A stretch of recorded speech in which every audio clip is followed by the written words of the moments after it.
Alhamdulillah. Wassalatu wassalamu ala Rasulillah wa ala alihi washabihi wa man tabi'ahum bi ihsanin ila yaumiddin. Asyhadu an la ilaha illallah wahdahu la syarikalah wa asyhadu anna Muhammadan abduhu wa rasuluh alladzi la nabiyya ba'da. Alhamdulillah, ikhwatu fillah, kita masih diberikan jatah usia Allah Subhanahu wa taala yang pada hari ini merupakan pekan kedua di bulan Agustus, dan juga kemarin kita sudah selesai melaksanakan sholat Asyura ya, mungkin juga ada yang Asyura saja.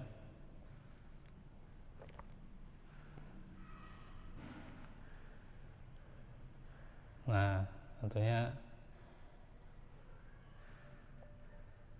bersyukur kita Allah mudahkan di dalam setiap perkara kehidupan ini. Walaupun pribadi saya sedang mengalami masalah ya di kaki ya, mohon doanya saja supaya bisa lebih baik ya, dan juga segera sembuh ya.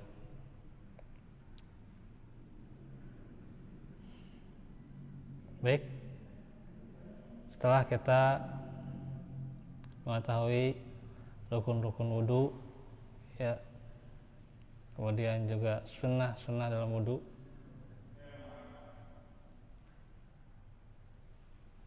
nah terus juga kita harus tahu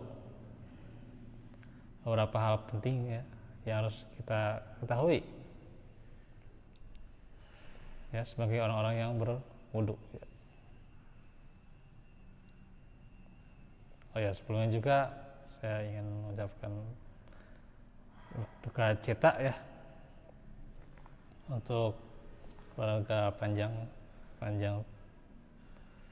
Allah yarham, semoga Allah merahmatinya, telah wafat ya beberapa hari lalu. Jadi sekarang sudah berapa ya di masjid ini jamaah kita kehilangan ya. Semoga Allah mengampuni dosa-dosanya, menerima iman dan juga Islam serta amalnya, dan juga akan diberikan tempat yang terbaik di sisinya. Dan juga keluarga yang ditinggalkan, semoga Allah berikan kesabaran ya.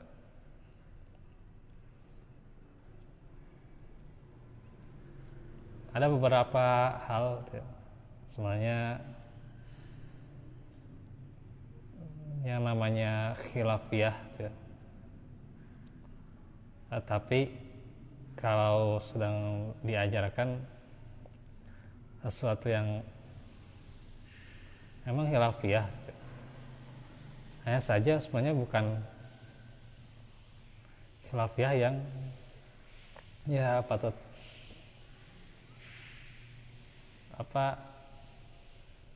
dimaafkan juga ya. Nah, saya ingin tanya dulu ya. Seperti istinsyak, kan sunnah dalam wudu ya, istinsyak ya, itu membasuh atau memasukkan air ya. Nah, itu memasukkan air ke hidung ya, itu sunnahnya. Apakah Nabi mengajarkan ketika berwudu dengan begini, membasuh hidung 3 kali itu ya? Nah, itu saya mengajarkan. Saya segitu kayaknya gitu. Mudah-mudahan nanti bisa lah kita memberikan masukan ya. Saya bukan mempermasalahkan budayanya ya, bagus ya kalau mengajarkan ke anak-anak, bagus ya gitu, dan tepuk-tepukan ya bagus, kita nggak mempermasalahkan. Cuman kalau misalnya masuk ke ranah ritual dan itu merupakan syariat dalam Islam ya, masuk dalam wudu ya. Nah, atau tahu tepuk wudu? Punten nih yang suka tepuk wudu nih. Nah, saya mah tidak bisa nih ya. Itu ngajarkan saya. Nah itu kan si ditepuk wudu itu apakah masukkan air ke hidung atau basuh hidung? Nah, basuh hidungnya. Nah, kira-kira itu benar atau tidak? Nah itu ya gitu. Nah ini harus buka ilmu kayak gini ya gitu. Yang namanya sekolah Islam mungkin dikatakan sekolah Islam itu hanya karena namanya aja kebanyakan, tapi praktiknya sangat jauh gitu. Sangat jauh ya. Coba atau komputer nih ya, jangan tersinggung nih ya, apalagi kalau yang ngajar di situ juga gitu ya, di beberapa sekolah gitu ya. Ini saya ingin kritis gitu ya, soalnya kalau nggak kritis ini bahaya juga nih. Beberapa hal juga seputar akhlak gitu ya, ya mungkin namanya aja sekolah Islam gitu ya, gitu. Ya seputar akhlaknya tidak diterapkan ya gitu ya. Ya kalau tahu tuh ya, saya nggak mau cerita di mana gitu ya, itu isinya bau sekolah Islam tuh ya, jauh sana ya, nggak kota tinggal gitu. Teman saya tuh Saceroni pernah cerita tuh ya, gitu. Tapi ada juga sebenarnya di daerah kota juga ada yang belum menerapkan akhlaknya gitu. Padahal ya namanya sekolah Islam gitu.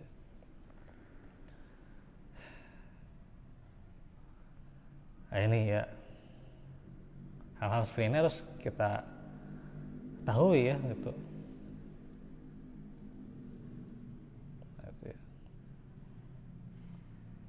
Tenang gitu, atau tenang, nah ini mah masalah syariat, akhlak keislaman juga harus kita ketahui ya gitu. Kadang ada perkataan mungkin ya, saya pindah dulu keluar tema ya, saya ingin nyinggung nih, tenanglah gitu, orang ngelelewek ke budak gitu kan, kita sok ada gitu kan perkataan gitunya, satong budak ngelelewek ke orang mah tenang ngelelewek ke budak, itu salah tuh. Salah, kita buat apa ngelelewek ke budak gitu ya. Nah gitu. Nah ini harus kritis kita ya, emang kita apa manfaatnya kalau ngelelewek ke budak gitu. Betul nih ya, betul. Saya singgung seperti ini gitu ya. Kita harus berpikir kritis gitu ya. Gitu ya.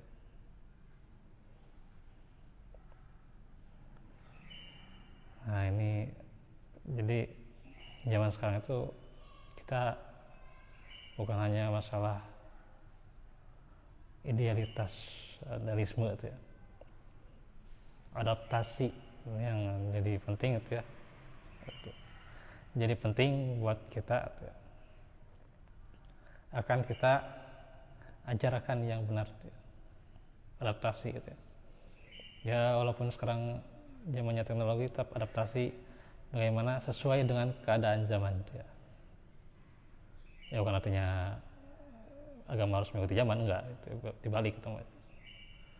Tapi bagaimana caranya itu, metodenya itu. Ya dulu kan ya metode kerasnya sampai gitu ya. Sekarang ya harus berpikir jangan 2-3 kali, 1000 kali gitu. Nah makanya bukan berpikir keras, tapi berpikir cerdas ya. Berpikir cerdas, bukan berpikir keras gitu ya. Ini betul nih, sedikit kritis betul nih. ya.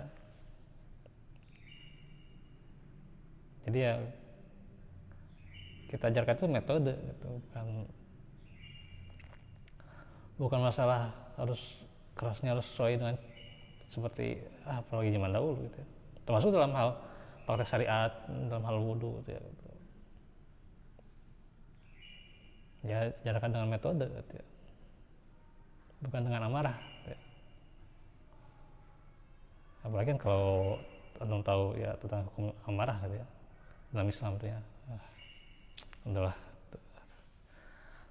Nah ini kita ajarkan, apalagi soal syariat, soal wudhu ini penting. Ini harus kita ketahui ya.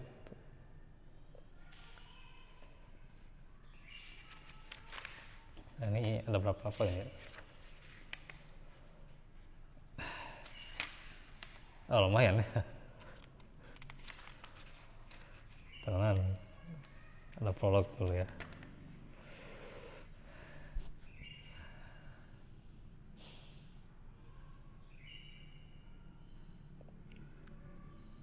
Nah termasuk juga ini beberapa akhirnya diajarkan tapi yang sesuai dengan syariat yaitu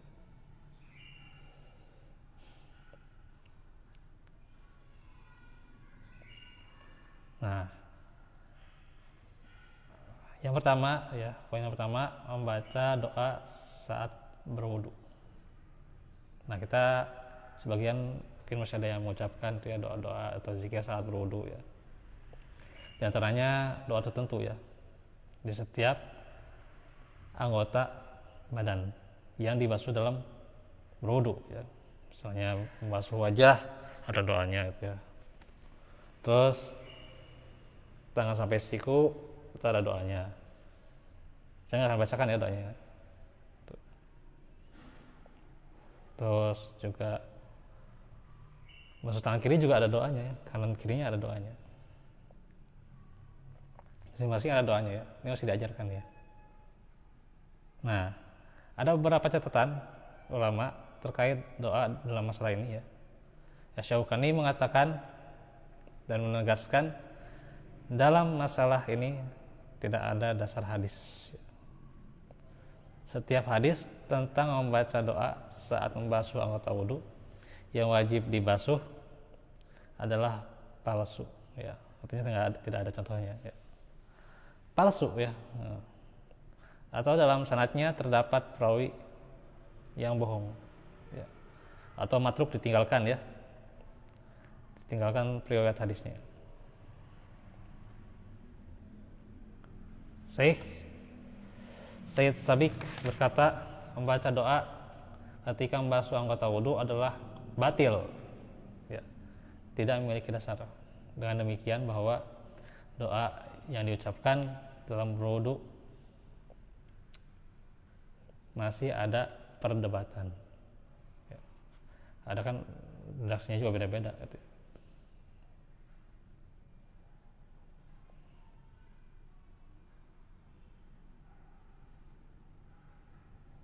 Nah, jadi nggak ada contohnya ya.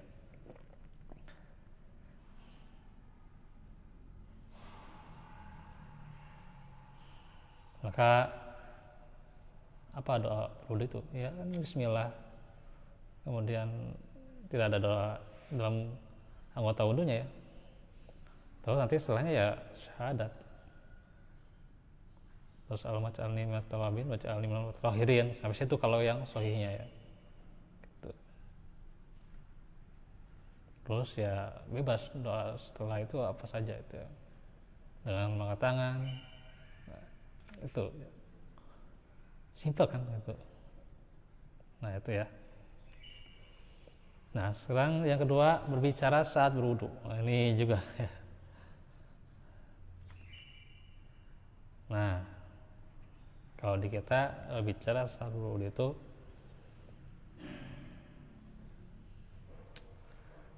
seakan-akan tidak boleh. Seakan-akan tidak boleh, jadi batal gitu ya. Batal, makruh. Nah ini belum sempat mungkin di beberapa tersampaikan ya tentang berbicara saat wudhu. Dan para ulama mengatakan ya, berbicara saat wudhu itu adalah mubah, boleh saja, ya, boleh saja. Apalagi kalau ada perlu ya. Selama bicaranya tidak terdapat gibah, ya, atau omongan jorok atau yang lainnya yang dilarang dalam agama, itu ya. Dan Syekh Said Sabiq dalam Fiqhus Sunnah berkata, berbicara dengan kata-kata yang mubah saat berwudu telah diperbolehkan, ya. Tidak ada satu hadis pun yang melarang ya. Nah ini harus disampaikan ya. Gitu. Jadi nggak apa-apa bicara saat wudu juga, nggak batal, boleh-boleh saja. Tapi ingat ya, jangan sampai merusak konsentrasi ketika berwudu ya. Nah ini yang jadi terlarang ya. Kayaknya kan dulu apa bahasanya itu apa yang rukun wudu itu apa? Tartib ya. Ya bukan yang itu.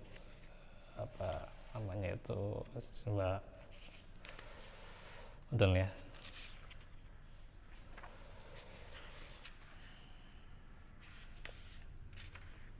Terus ini nggak dibahas ya tentang rukunnya ya.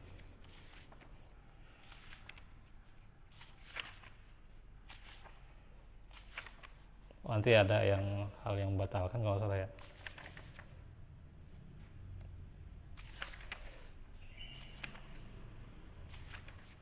Jadi ya seperti rasanya nggak ada ya. Nah seperti misalnya kita sedang berwudu, ada keperluan, misalnya ada telepon ya. Nah ya angkat dulu teleponnya, walaupun wudunya sedang berlangsung, angkat dulu, wudunya diulang lagi gitu ya gitu. Nah itu ya. Nah kalau misalnya kita berbicara saat wudu, jangan sampai hilang konsentrasi gitu ya. Gitu. Atau ya seperlunya saja gitu ya. Gitu. Karena kan mubah hukumnya juga ya, bukan sunnah ya. Wah bahaya sunnah. Mubah ya, jadi seperlunya saja.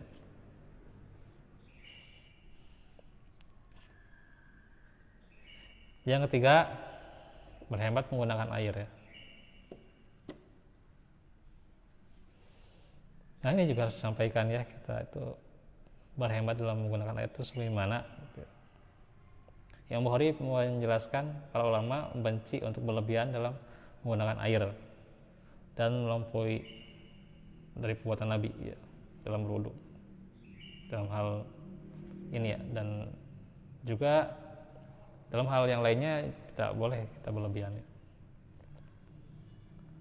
Berlebihan menggunakan air dalam berwudu merupakan kesalahan yang sering kali dilakukan oleh orang-orang yang selamat hanya sedikit saja. Nah, Rasulullah itu contohnya ya, beliau menghemat dalam menggunakan airnya. Kata sahabat Anas, karena Nabi Sallallahu Alaihi Wasallam yaksilu awkana yaktasilu bisoi ila khomsati amdadin wa yatawaddau bil muddi. Seringkali Nabi mandi dengan air 1 sok ya, hingga 5 mud dan berwudu dengan air 1 mud ya gitu. Berapa 1 sok? 1 sok itu 4 mud ya, 1 mud yaitu 6 sampai 7,5 ons ya. Kalau dengan ukuran timbangannya. Ya kalau 1 mud itu kalau berwudu ya segelas tapi kurang ya. Itu pernah dijelaskan oleh Ustaz Wawa waktu saya tamhid ya. Jadi segelas tapi kurang. Artinya enggak sampai banyaknya ya. Itu 1 mudnya segitu ya. Sedikit banget ya. Alangkah hematnya gitu ya. Nah, kita segitu kayaknya kurang gitu ya. Gitu.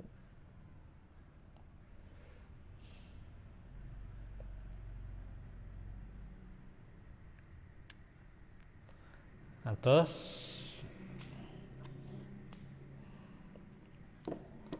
Rasulullah telah mengajarkan kepada kita batas-batas berwudu dan melarang kita untuk berlaku berlebihan, bukan bercepatnya.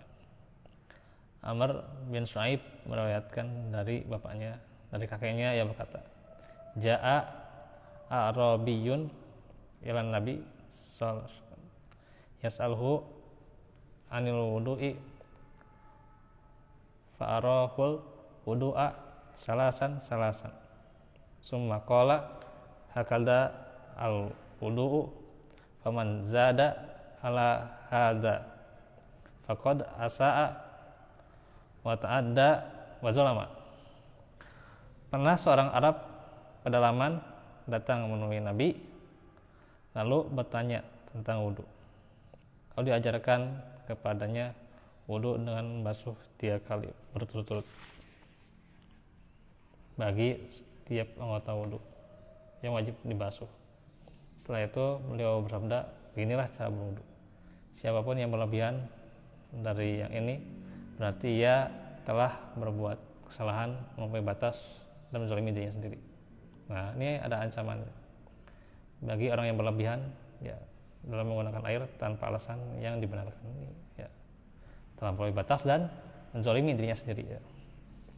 Kecuali kalau memang ada alasan yang dibenarkan seperti adanya kotoran atau najis yang harus dibersihkan ya. Tidak apa-apa ya.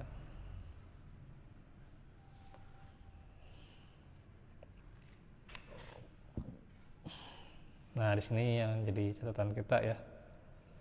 Di antaranya juga disebutkan juga riwayat tentang Nabi ada yang sekali ya, marrota ini, ada yang 2 kali, ada yang 3 kali ya. Salah sama marrotin ya. Itu dalam basuh anggota wudu ya, atau apa ya, menerapkan anggota wudu ya. Tidak semuanya dibasuh ya. Nah, kepala diusap ya.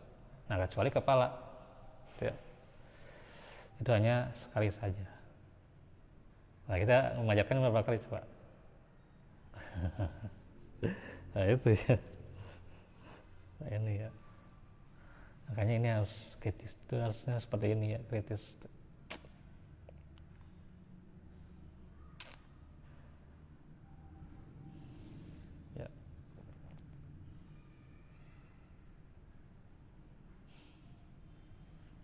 Apalagi kalau yang ngaku dengan nama-nama Islam, sekolah Islam atau pesantren, nah ini harus pikir kritis ya, jangan ya seperti biasanya gitu ya. Nah ini ya,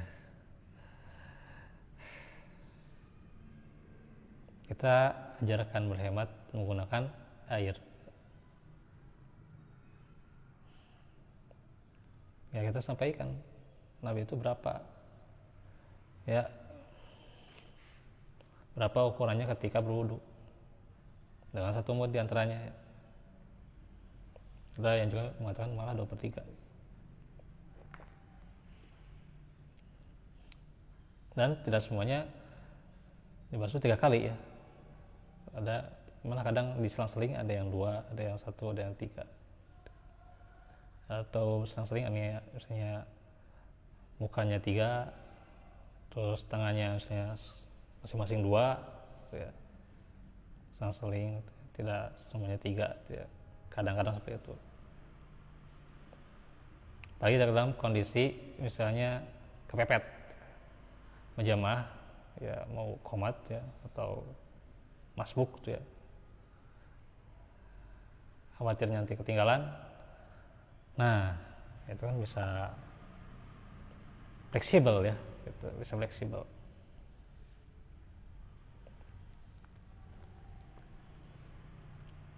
Nah, disinilah kita pentingnya ya, mengajarkan hemat dalam menggunakan air ya. Makanya kalau ada orang yang kerannya itu kecil ya, jangan heran ya, sana saya cai gitu. Dia itu mau hemat air gitu. Sana saya cai. Ada mata teh cair harus hemat air sebenarnya. Hanya kita nggak tahu sunnahnya.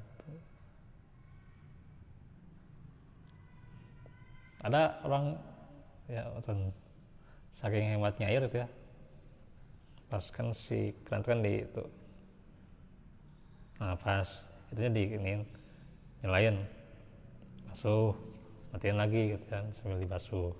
Nah itu tapi repot gitu ya. Seberapa kali di Pademan si keran repot sebenarnya kalau kayak gitu ya.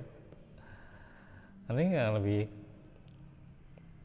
apa realistis ya, kecilin aja itu, tidak besar si keran itu ya gitu ya.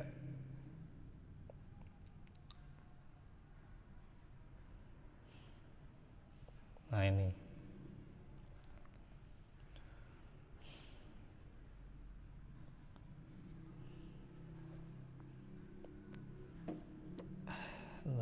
kalau 3 poin ini juga ya. Nanti ya, kita harus apa harus perhatikan juga tentang penghalang yang menghalangi sampainya air ke anggota wudhu ya. Ya seperti lilin, ya, cat atau kutek ya, atau cat kuku dan sejenisnya. Itu bisa menghalangi sampainya air ke kulit. Ini yang keempat ya. Sehingga wudhu jadi tidak sah.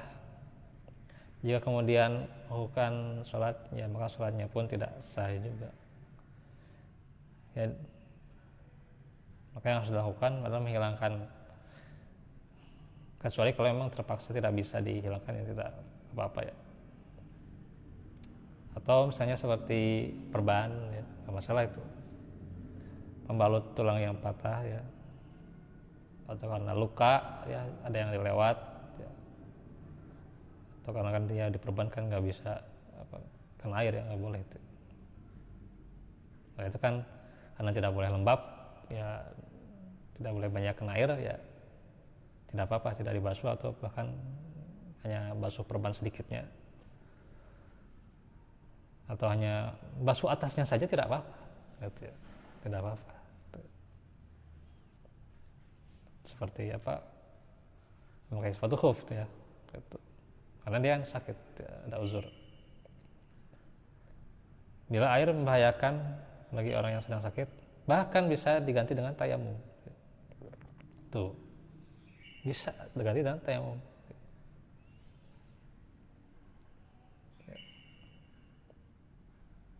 Sementara warna saja seperti pacar atau henna ya, maka tidak merusak wudhu ya, karena itu kan sifatnya tidak menghalangi ya. Nah kata Imam An-Nawawi, andai kata kakinya pecah-pecah ya, lalu diberi lilin atau pacar, maka wajib dihilangkan zatnya, sementara warnanya masih tersisa, maka tidak merusak wudhu, tidak apa-apa. Andai kata pada anggota wudhunya terdapat lemak cair, lalu air wudhu bisa mengalir di atas anggota wudhu tersebut ya, maka sah wudhunya. Dan kalau di bawah kuku terdapat kotoran sehingga air tidak bisa membasahi anggota wudhu, maka menurut pendapat yang benar adalah wudhunya tidak sah. Allah Allah. Aduh, itunya ya. Ya nggak apa-apa ya. Kita bagi dua saja ya. Ini juga masih panjang sebenarnya.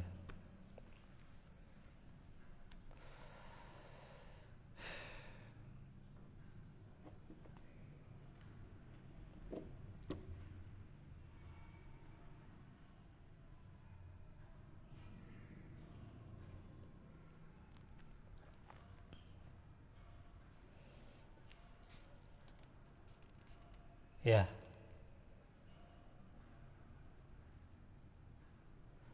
Jadi ini ada sebuah apa nih?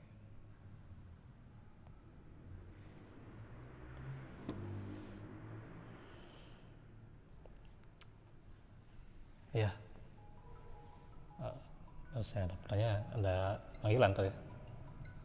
Bentar lagi ya. Kalau ada pertanyaan paling besok sajalah ya. Ini tidak bisa ditolak panggilannya. Baik, mungkin tutup saja Barakallahu fikum. Insyaallah besok kita lanjutkan kembali seputar tafsir surah Al-Baqarah. Afu minkum subhanaka allahumma wa bihamdika asyhadu an la ilaha illa anta astaghfiruka wa atubu ilaik. Alhamdulillahirabbil alamin. Assalamualaikum warahmatullahi wabarakatuh.